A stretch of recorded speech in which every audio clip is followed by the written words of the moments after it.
Okay, we are live, I think, and so we can start this webinar. I see the recording is on, red light. Okay, so hello everybody. Here we are today with the first webinar, actually, of the new season of the Austrian Economics Monthly, run by the Austrian Economics Center together with competitor every end of the month, and we are back. And we are very happy of that, and we would like to thank our audience for being with us today, and our speakers that I'm going to introduce in a few moments. This new season will bring an exciting series of live streaming seminars on current hot topics about politics and economics. We try to improve, and it's also thanks to you and your inputs. Let me remind you that we are now broadcasting live on Zoom and also on Facebook and on YouTube, and that every webinar will be then uploaded on the Austrian Economics Center and competitor official platform. So with no further ado, let me illustrate briefly the topics that we are going to discuss today with our excellent guest. Today's live will be focused on the commodity market and its trend after the COVID-19 crisis. We will have an overview and insight from two specific commodity sector. As you know, as you may have noticed, the commodity supply has been harshly hit actually by COVID-19 last year. There has been like a big drop in the demand from the business sector. Also, the lockdowns affected mines and extraction activities, for example, that was suspended, mandatory suspended, and also crops were lost, for example, due to a lack of available workers. So many factors affecting the commodity market in 2020 and also in 2021. Yet we can say that the recovery of the global economy following the shock of the pandemic in a context of abundant financial liquidity and also a high expansionary fiscal policy and measure in the major developed country, for example, the US and the European Union, but also China, has favored a rising commodity price. So it was like a peaks and valleys in the prices, you know, of commodity market. In the first two quarters of this year, for example, the Bloomberg's general commodity price index rallied more than 20% and was largely driven by a rise in the energy prices, but followed also by an important increase in the agricultural goods and also the industrial metals. So as you can see, like a very particular situation, peculiar situation for the commodity market after the big drop of 2020 to a rally of prices in 2021. All in all, these inflationary pressures, of course, put some sectors, industrial sectors, at risk in the short run. With the commodity prices rising, input prices also has also been under pressure lately. The latest survey data coming from US and Europe are suggesting, for example, higher input prices. And as some corporates are already working on thin margins and others are trying to make up for last year's bad result, they might increase selling prices. The consequence of this can be like a snowball effect, and this could lead to inflationary pressures in the wider economy, so for businesses but also for consumers. So this is what we're going to discuss today with our excellent guest. We will also discuss about the new green regulation that European Union seems to carry forward, and also these regulatory measures can actually have a huge impact on trade and at the same times, as I was mentioning, for consumers and businesses. So it's a very interesting topic, and our speakers will help us know more about these trends of the last 1 year and a half, let's say. Let me introduce them. Let me introduce our excellent guest. We have Mr. Salvatore Pinizzotto, who is Secretary General of the International Rubber Study Group, and Mr. Carlo Risopatron, Director of Economics and Sustainability of the International Copper Study Group. So two important sector for the supply chain, and they will tell us more about the trends going on their perspective. For the first time, maybe I think at least this year, our speaker will use presentations, providing great insights, and I hope that our audience will appreciate this new feature, which is new, of course, for the for our webinar series, not in general. I'll start with a first question to Mr. Pinizzotto, Secretary General of the International Rubber Study Group. My question for you is this: how will COVID-19 alter and accelerate ongoing structural commodities trend? Can you provide us with some example, like, for example, the trend of rubber market, especially during and after the pandemic of COVID-19? Thank you, Giacomo, and good evening, good afternoon to all the participants here. I will try to share my presentation and and try to answer your question on the impact of COVID-19 on the rubber market. First, I would like to just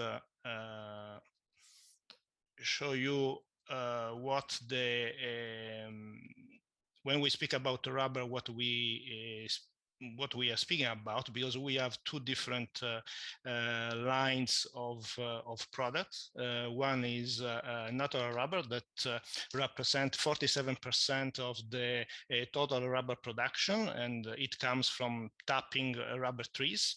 And this production is mainly located in the equatorial area, moving from Asia through Africa and towards Latin America, so Brazil, Colombia are some of the main producing countries, but 88% of the production is actually located today in Southeast Asia. And then we have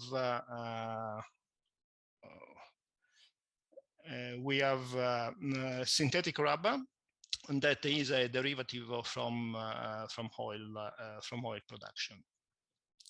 The majority of this rubber production is going in the tire manufacturing. So with the COVID-19 pandemic and the stop to mobility and the lockdowns and the stop to the traveling, of course, it has had a big impact on the rubber market.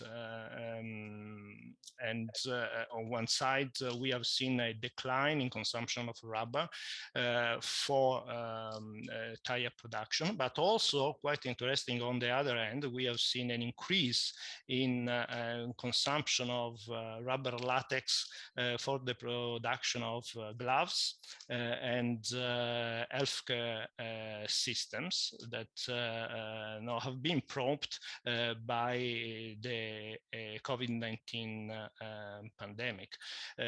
So on one side, we have seen this big decline, especially on the first part of the year of 2020.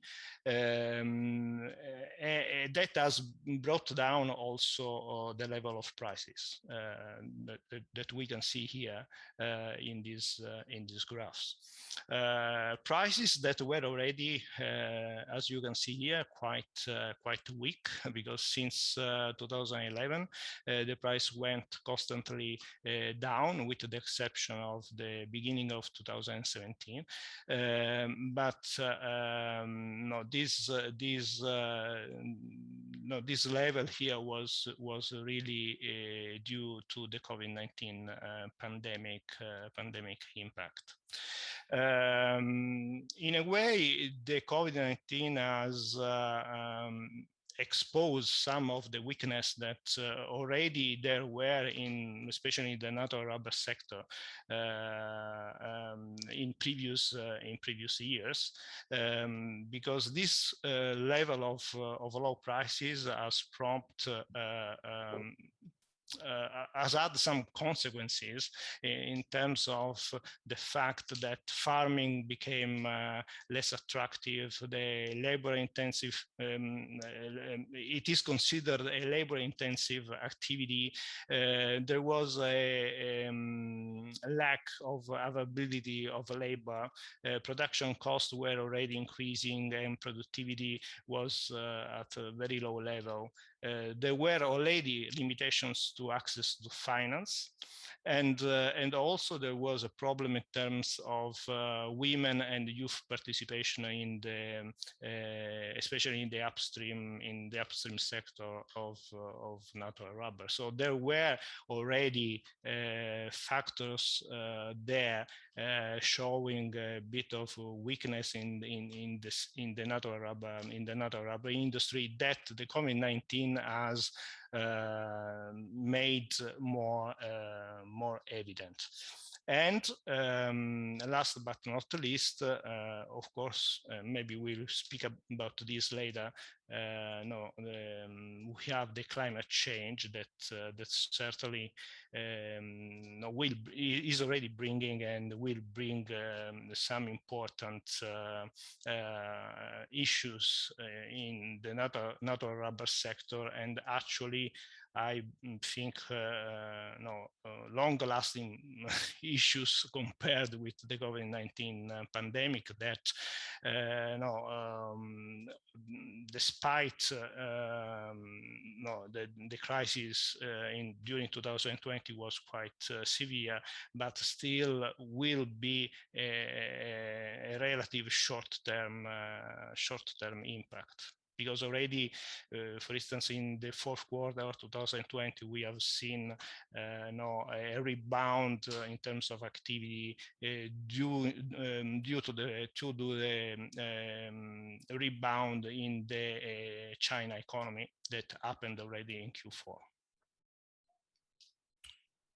Thank you very much, Salvatore, for providing us with this overview of the last year and this year trend actually in your sector. Maybe we can go back on that in the second round of discussion or further in our webinar. Now I'll have a question to Mr. Risopatron, and the question is, what new trends came out in 2020 and will come out in 2021 as underlying fundamentals for the copper sector or market, which is actually the market you're working for? Well, good day, everyone. Thank you for the opportunity.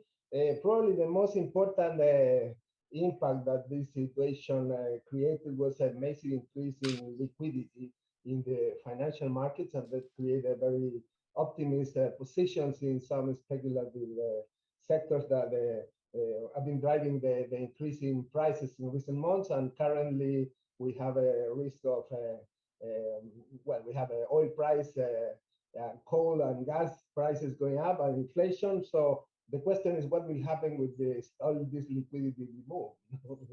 This is what everybody is concerning now, what happened in 2022.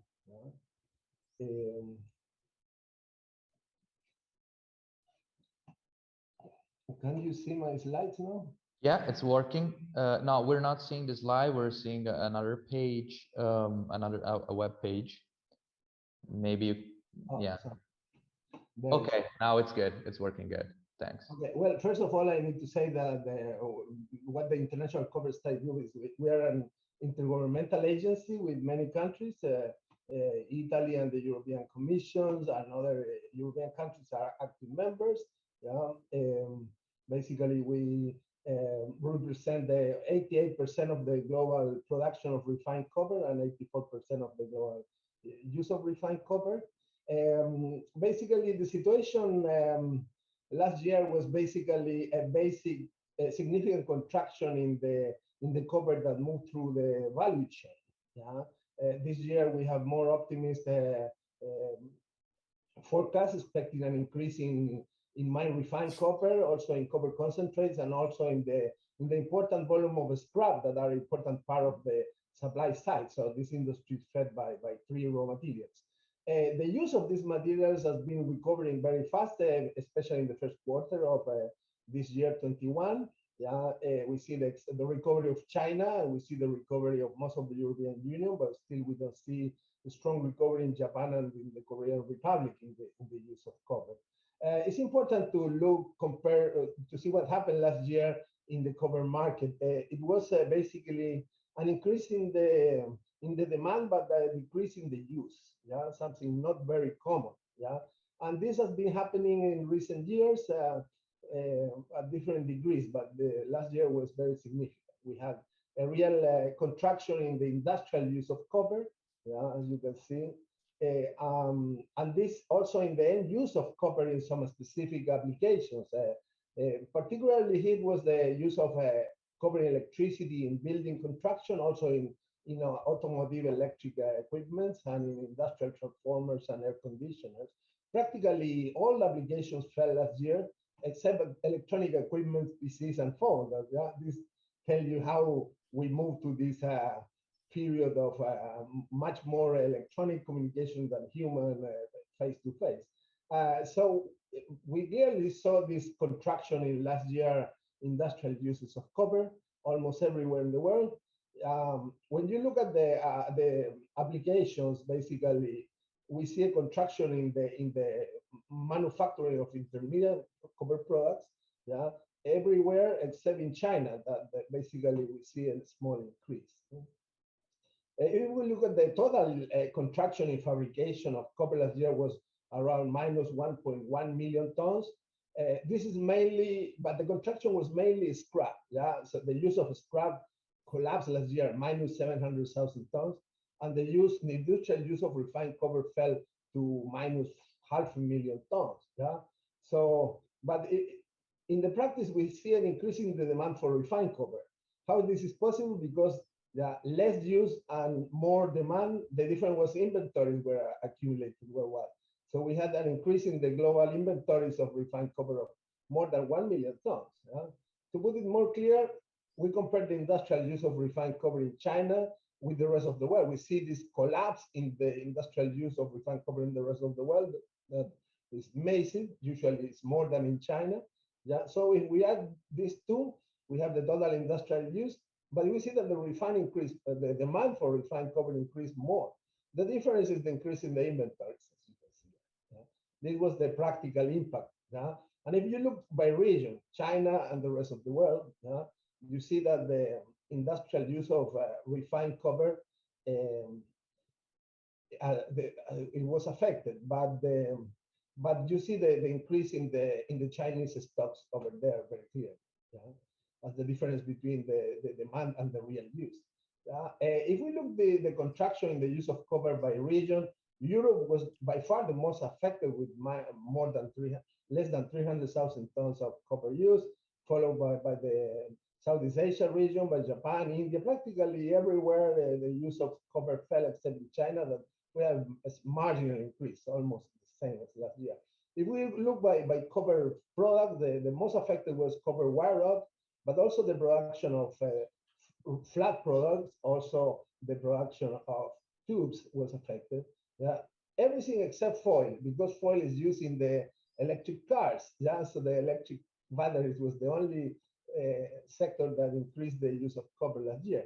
If we compare the use between China and outside China, yeah, last year, we better see it this way. Yeah, China and the rest of the world, we see how China last year became the most important producer of copper tubes, of copper wire, of pure copper tube, this is copper alloys, yeah, of flatboard products. Yeah.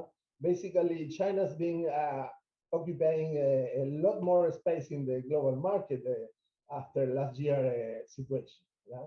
But there are some sectors where still the rest of the world is important, but it's basically rod bars application. And the most important of all, that is wire rod, where it's a balance, more or less 50-50. So this is the picture of the application after the crisis last year. Yeah.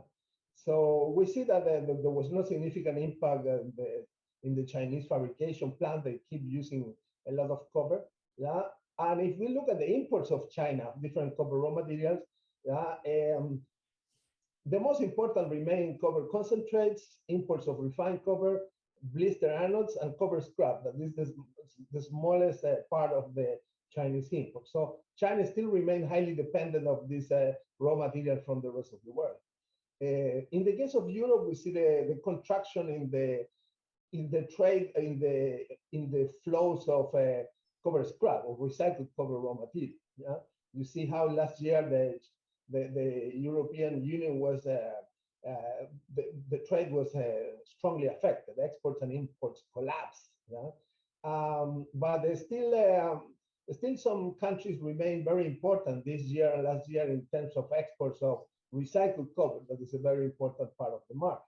Yeah? With the US and Germany, Japan and France in the front. Yeah. Yeah, if we look at the most important importers, well, China remains the most important, followed by Germany, Korea, Malaysia. But there is a lot of other countries that import, and means that the scrap the recycled copper remain very important. In terms of the recovery this year, we have these preliminary numbers of how the export of recycled copper has been increasing. Japan, US, France, Germany is exporting a lot more than last year this year. So there you see the recovery in the scrap trade. But look at this. If you look at the growth in the export of scrap to China, there is nothing about Europe there. So it's Japan, US, Hong Kong, Korea. So the impression is that the European Union is not exporting low-grade scrap, copper scrap, and copper waste anymore to China. Yeah, this look a flow that has been finished, and the crisis last year was clearly a driver of the situation. Well, that's it about this point. Thank you.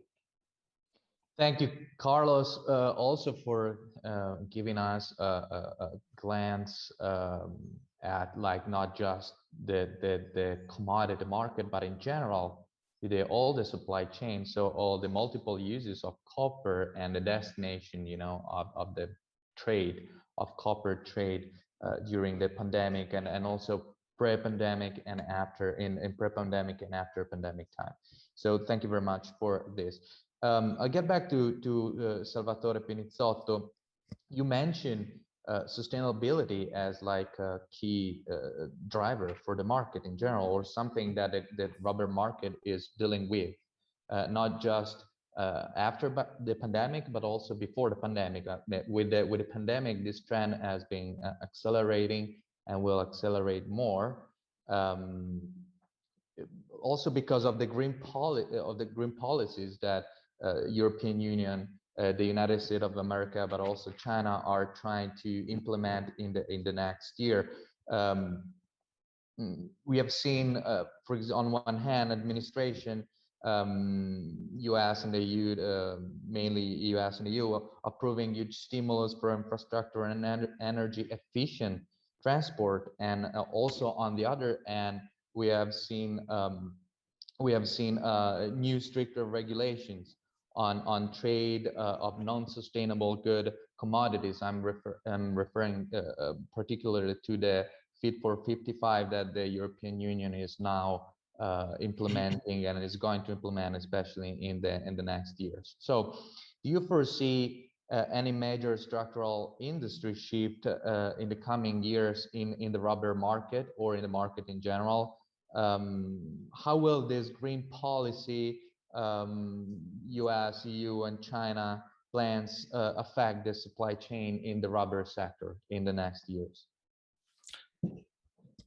The sustainability story in the rubber sector has little to do with the COVID-19 situation, because it was driven first by a push from the automotive sector that started to ask to their own suppliers to put in place sustainability policies, especially in reference to the purchasing activities. So this is how it started, because the demand came from the automotive sector to the tire makers, the tire producers, and of course from the tire producers, this has invested all the natural rubber value chain, but also not only natural rubber, because already also on the synthetic rubber side there is some activity related to sustainability also there. So it's investing all the sector. Another important push is coming from the new mobility models that will emerge all over the world. Certainly the production of or the increasing production of electrical vehicle that is not only that is not today is mainly located, or it's more a Chinese factor, but as we have seen, is spreading in other part of the world very rapidly. But that these new mobility models will put a bit under pressure the consumption of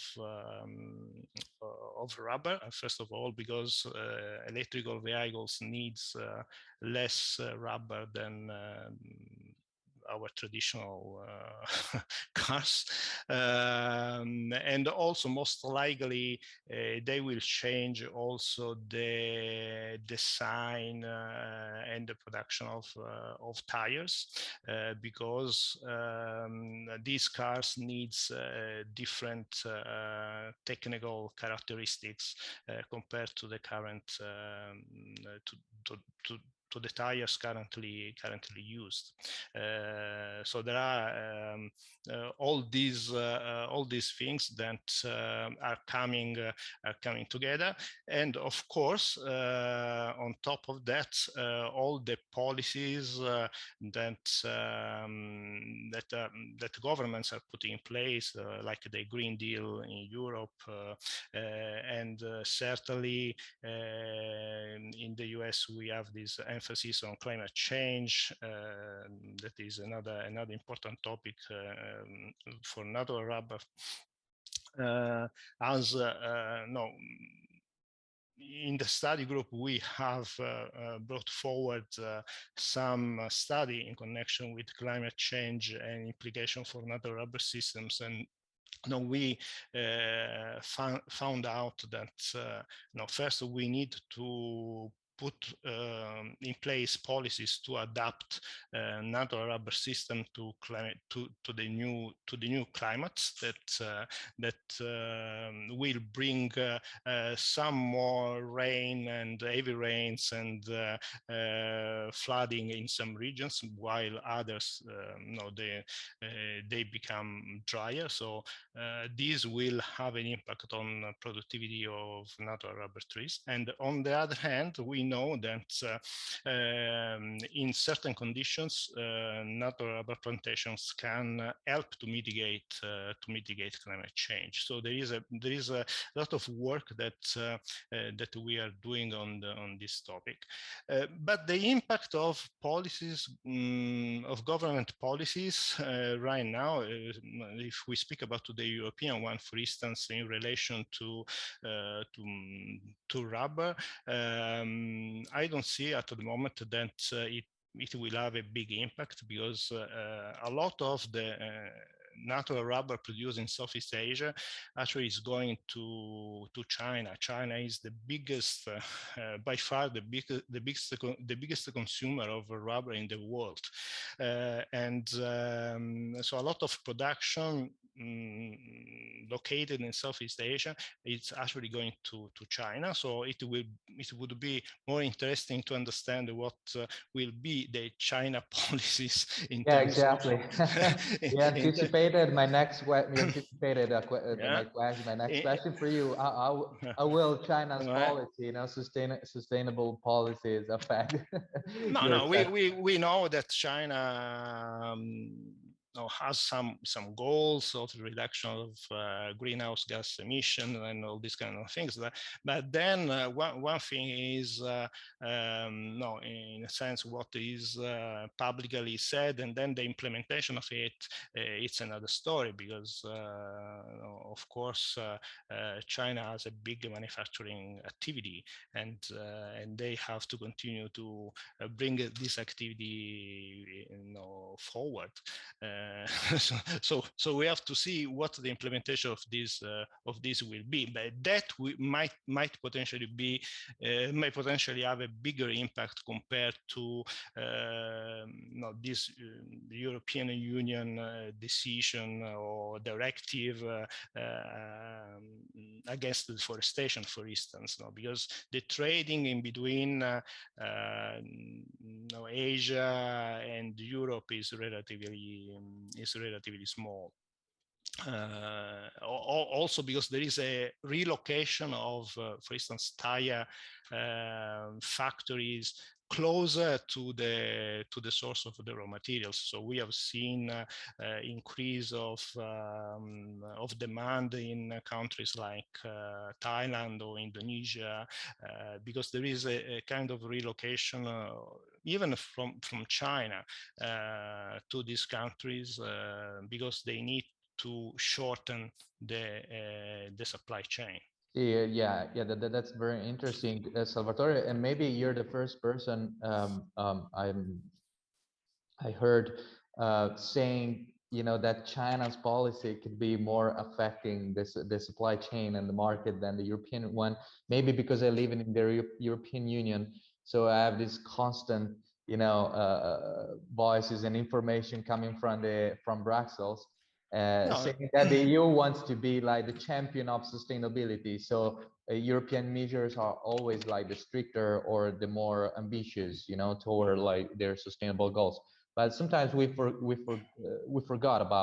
forget, sorry, about China and other big players that can affect, the market with strict policies too. I think Europe might be influential, but not because for the direct influence on trading itself, but because we have seen with other regulations as REACH for chemicals, for instance, starting in China, and then everyone around the world use similar regulations. So they, I mean, Europe has always been at the forefront of this kind of regulation related to environmental impact. So, and these, also in this case, it might be that other countries will follow, but at this point in time, no, we are not seeing that happening.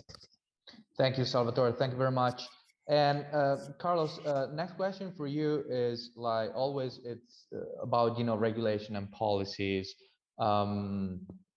We addressed this issue with Salvatore on the rubber perspective. Now I would like to hear more from your side, from the copper perspective on European policy making in the last year, both during COVID and after COVID. How will the European regulation, not only the green regulation, in general regulation, will affect the commodity market, especially from the copper perspective? I'm also talking about, for example, ignoring the inflation risks.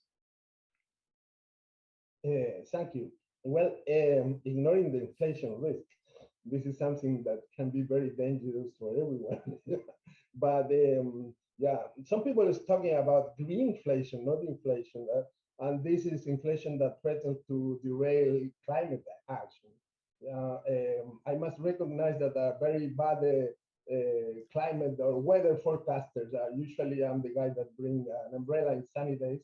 So maybe there's better people than myself to speak about it.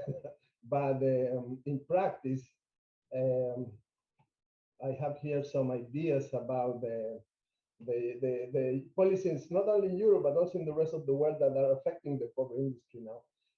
Certainly, the European Union has this focus on carbon borders and in greenhouse emissions that this is probably something that will affect significantly the copper market in the future. There are different aspects on this proposal, and this discussion about would be legally binding or not legally binding. Of course, there are responses from developing countries to this called carbon border adjustment mechanism, and many countries they want being excluded. For example, exclude the less developed countries, or let's exclude me of this, please. So there's this. But certainly, it's hard to think that the barriers on carbon trade will not affect the export of minerals and metals to the European Union. So this is something that remains an important variable. Probably the second one is related to how the European Union is reforming the current emission trading system. Yeah, and this is having some strong impacts this year. You see what's going on with the carbon prices in Europe. Last year they jumped, maybe as consequence of the expected liquidity from very relatively cheap to 40 euros per ton of carbon. And this year, the speculative gains are going to over €60 per ton of CO2. So there is a lot of people making big money in this market. And it's hard to think that the situation with carbon and natural gas, with coal, natural gas, and even oil is not related to this now. And you see that the investment bankers are recommending to buy these permits as they're expected to go over €100 per ton. So the electricity producers obviously are being affected by the cost of the CO2 policies that the market is moving on. Yeah?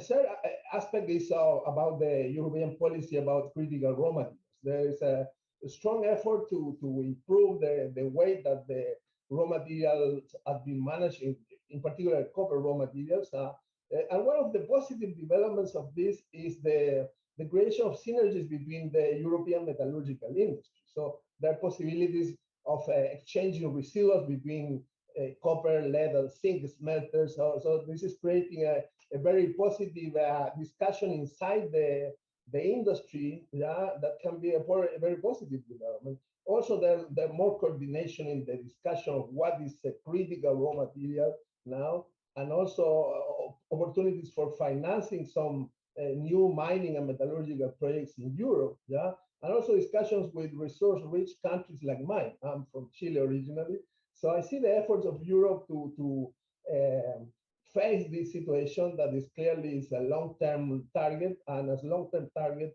cannot be treating only with short-term policies. Another important development of regulation is what's happening with the regulations in batteries in Europe. There is very positive efforts to track the carbon footprints of future batteries. Yeah, we see also efforts of some governments, as Germany, to create the Commission of Experts on Carbon Neutrality and permits for gigafactories. Yeah, so there's a lot of efforts to face this new long-term scenario of restriction the emissions of CO2.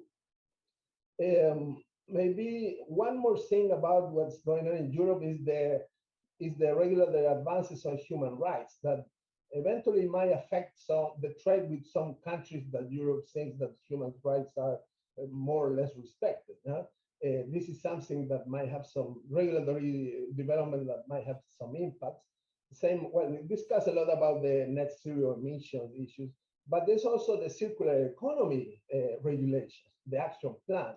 Yeah, how circular is the European economy is the first question. Nobody knows. So Europe is trying to understand how far we are from the circular economy. Yeah, it's a relatively new concept for some. Yeah, we had some impact of the lockdowns on the raw material supply chain last year. Yeah, we see action on the critical raw material, and something that I look with special concern is about the European Union targets to reduce the use of primary raw materials. Yeah, depending only from recycled raw materials can be a very good medium-term target, but can be very dangerous in the short term. Yeah? Well, this is some of the ideas that I think there's more about the scrap. No, there is a big discussion in Europe about reviewing the regulation affecting the shipments of what is called waste. Yeah, and some recycled raw materials still are called waste in Europe. Yeah, Europe has been unable to create a clear practical distinction between what is recycled raw materials and waste. Until now, legally, everything is waste. Yeah. There are some more technical issues that I will not go into the detail on this, but the regulation of scrap on Europe is yeah, one of the big copper resources in Europe is scrap, copper waste, copper scrap, and copper alloy scrap. Yeah, and Europe basically is exporting most of the waste to other countries or trying to export this waste, not processing this locally because maybe it's not economic. Yeah, so this is a factor. Also in Europe, but not in the EU, we see some. They're not very happy to approve some regulations that will reduce CO2 emissions, as in the case of Norway. We see also efforts of Switzerland. We also see efforts in Norway to exclude mining companies that have poor environmental record from their investment portfolio. Yeah, and also in Norway we have different regulations that might affect the copper industry. Another interesting component of this equation is looking what's going on in the Russian Federation. Basically, they saw the opportunity of increasing prices to create a temporary tax on the export of refined copper, refined nickel, and aluminum. Yeah, and also they're discussing a mineral extraction tax linked to the global price. So another interesting place where Europe is not taking much minerals, copper mineral, is Mongolia. Yeah? Mongolia has a big copper resources that eventually Europe might look deeply as a sort of future supply. What else? This is important. In India, we see an increasing number of import duty on intermediate products like copper wire rod and copper tubes, yeah, coming from Malaysia, Thailand, Vietnam mainly. But basically, these import taxes are creating the need for more scrap to go into India, yeah, and this can be an opportunity for the Europeans to send their low-grade copper to India in the near future. At the same time, in the region, we see that countries like Malaysia and Indonesia are not accepting the imports of low-grade scrap that Europe and the US are very intensive of. So this is reducing the opportunities of Europe and the US to put the low copper content residuals. This is what I can contribute on this. Thank you. Carlos, I've just question for you about what you just said. I mean, it seems to me that, for example, Europe has a lot of regulations going on. This is not like something strange or weird. That seems weird to me. It seems like European Union actually has a lot of rules and is trying to add more rules. Isn't it going to be a little bit too maybe ambitious for Europe, especially concerning the sustainability goals that the European Commission set for the next years? And do you think that the regulation will change or will be a little bit less ambitious in the next year, because maybe they can see or we can foresee that maybe it's not possible to reach those goals because they're too much ambitious? Well, along my life, I've been lucky to advise a lot of governments in economic issues related to the industry. And usually it depends on politics or what the political group is in charge. No? And then you have more regulations looking at what this political group in particular. Yeah, like in the US, look at now, in the US you have a strong restrictions on the development of new copper and nickel mines that were big deposits in Alaska, not anymore, in the frontier border with Canada, not anymore, in Arizona. Most of the big copper and nickel projects are being canceled in the US because it was a change in the administration. So it is changing with the political environment. Yeah. so Sure. I cannot say more than that. You can, okay, thank you. Of course, if there will be like a change in the, for example, priorities for the next European Commission, but it seems to me that the European Commission or the commissioners themselves, they're always, they share this vision, and they will share the same vision in the next year. That's my take, but of course we'll see. We're running out of time, we're running late, and I had a last question for both of you, but I see that Simon Sarewski actually made a question for you, so I would like to make you that question that I see in the chat, in the audience chat. And Simon, I'm sorry if I'm mispronouncing your name. Simon is asking you, can we expect post-COVID the commodity price in general as index perhaps to go back to pre-COVID levels? So pre-COVID levels prices for the commodity sector in general. This is for Salvatore. Or you can also this for Salvatore, and I would also add, you can of course provide the perspective of your sector. Of course, in general, it can be quite difficult to say. Yeah, well, we don't do price forecast, but obviously we can say that in the short term things are quite difficult with this inflationary situation and liquidity situation, and there's two scenarios here. Yeah? If the liquidity is controlled next year, or if it's not. Yeah? So this is and this will drive us to totally different scenarios. Yeah. So this is something that is central for the future. What will happen with the liquidity? That's all I can say about it. But I can say that price increase is happening. It's happening now. No, we have seen oil price going up, gas price going up. I think copper price is going up, nickel price is going up. Everyone basically, is even rubber price is is going up at the moment. There are reasons linked to supply and demand, but also right now there are a lot of bottlenecks along the supply chain. So this is what is prompting this. We have seen increase certainly in consumption in the US and in Europe right now because the economy is growing. We are seeing less consumption in China. So China at the moment is maybe the weakest link in terms of the market, but they could eventually come back. And as far as natural rubber is concerned, no, natural rubber is linked to the cycle of nature in a way, because no, you need 7 years since rubber trees is planted to reach maturity, and you can get out some product from there.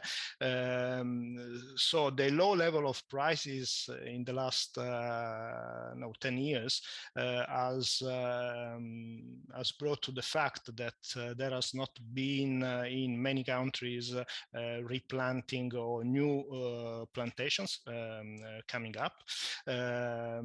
So what it means is that new production will come out only through increase in productivity, that it will take also time, because right now productivity is quite low.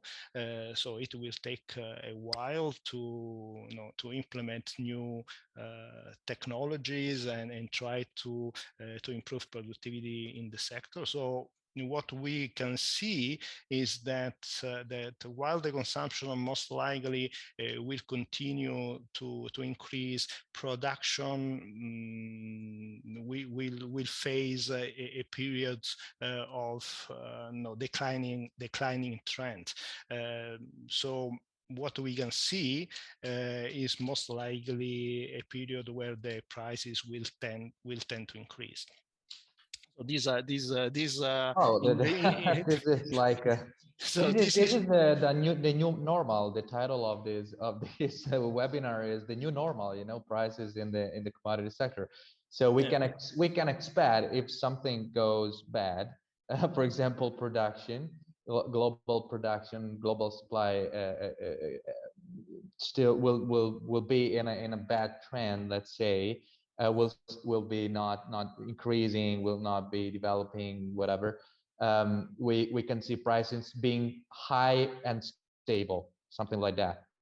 Am I Yeah, correct, Salvatore? but I think in commodities, this work, I think, for copper as well. But no, consumption move faster than production, in a way, because this is how it works. And in rubber, we have also certain limitations to nature.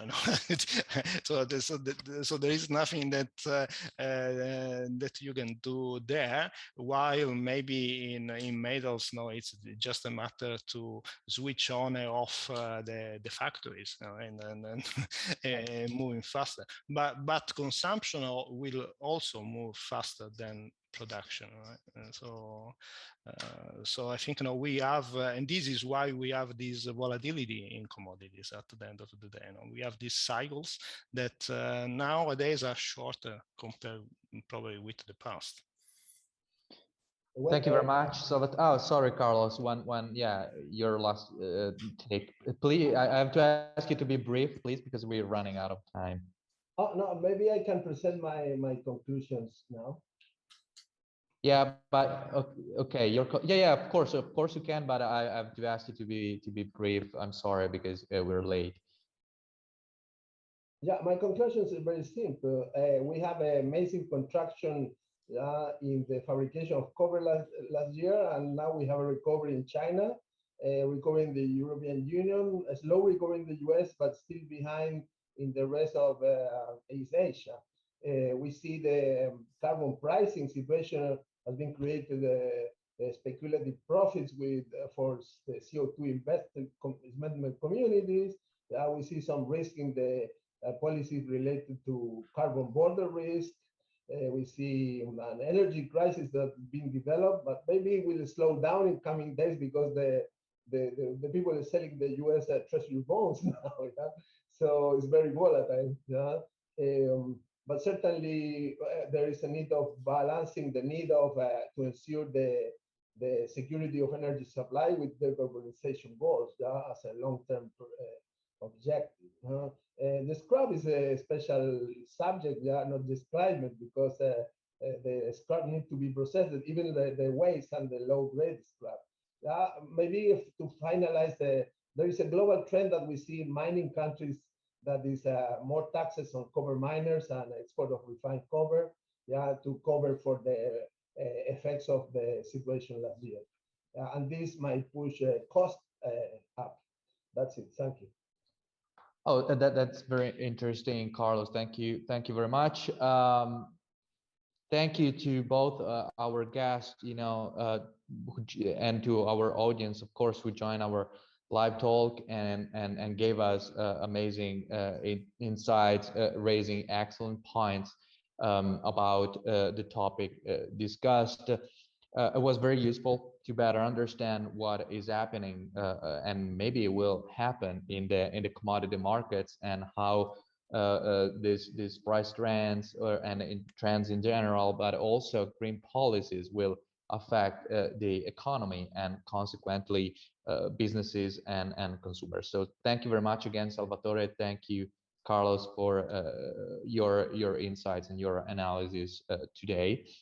I will thank again our great audience for following this webinar, this live webinar today. And I will also remind you that this webinar will be posted on the Austrian Economic Center and competitors' social media, so you can re-watch it in the future, watch it again. And thank you again. Thank you again, Salvatore. Thank you again, Carlos. Thank you, everyone, for following us today. And see you next month with another very hot live talk. Thank you so much. Bye-bye. Bye-bye. Goodbye.